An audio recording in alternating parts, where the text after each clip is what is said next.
राम जी कहते नहीं, माँ की आज्ञा है, ये कक्ष तुम्हारा है। मैंने तो तुम्हें बताया ना, हम तो चारों भाई साथ में ही सोते हैं, हम अकेले नहीं सो सकते। तो सीता जी कहती हैं आप बैठिए तो सही।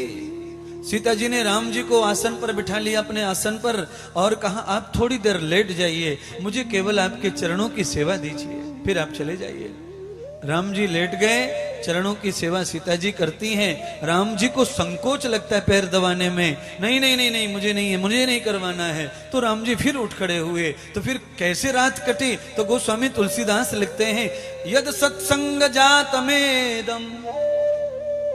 महर्षि वाल्मीकि जी ने कहा कि राम और सीता रात भर सत्संग करते रहे, बैठकर आदान प्रदान हुआ। सीता जी के भूतकाल के बारे में, राम जी के बचपन के बारे में सीता पूछती हैं, आप कैसे प्रकट हुए थे, आपकी लीला बताओ।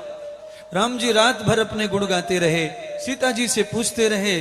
सुबह ब्रह्म मुहूर्त हुआ, सीता जी ने स्नान किया, राम जी ने स्नान किया।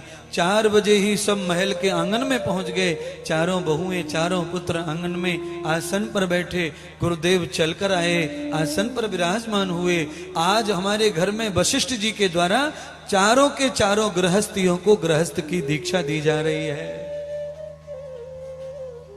वैसे तो दीक्षा लेने का नियम है 5 वर्ष की उम्र में, लेट हो जाए तो 7 वर्ष की उम्र में, और लेट हो जाए तो 9 साल की उम्र में, और ज्यादा लेट हो जाए तो 11 साल के बच्चे को मंत्र गुरु बनाना चाहिए, यज्ञोपवीत धारण करना चाहिए और गुरुदेव के आश्रम में पढ़ना चाहिए। ये परंपरा पुरानी है, पर उस परंपरा में गुरु परंपरा थी, अब स्कूल की परंपरा है। पर दीक्षा की परंपरा तो आज भी हमको अपनानी चाहिए, क्योंकि हमें उसकी जरूरत है।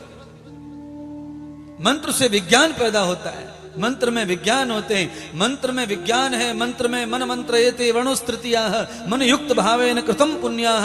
मैं कहना चाहता हूं, जैसे ही हमारी कांख में, बगल में, गाल पे बाल उगने लगते हैं, वही समय भ्रष्टाचार उगने लगता है। उस भ्रष्टाचार से बचने के लिए अगर गुरुदेव का साथ होता है तो हमारा बाल निकलने से हमारे बाल बाल हम बचते रहते हैं, और हमारे ग्वाल बाल आगे बढ़ जाते हैं, हम धन्य हो जाते हैं।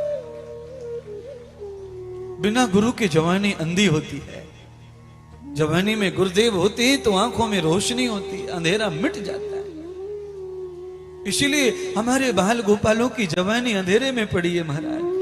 MBBS कर रहे हैं बच्चे, MD कर रहे हैं, BTech कर रहे हैं, MTech कर रहे हैं, CA कर रहे हैं, पर चरित्र इतना खोखला हो गया है कि उस चरित्र को देख के उल्टियां होती हैं, उल्टियां महाराज।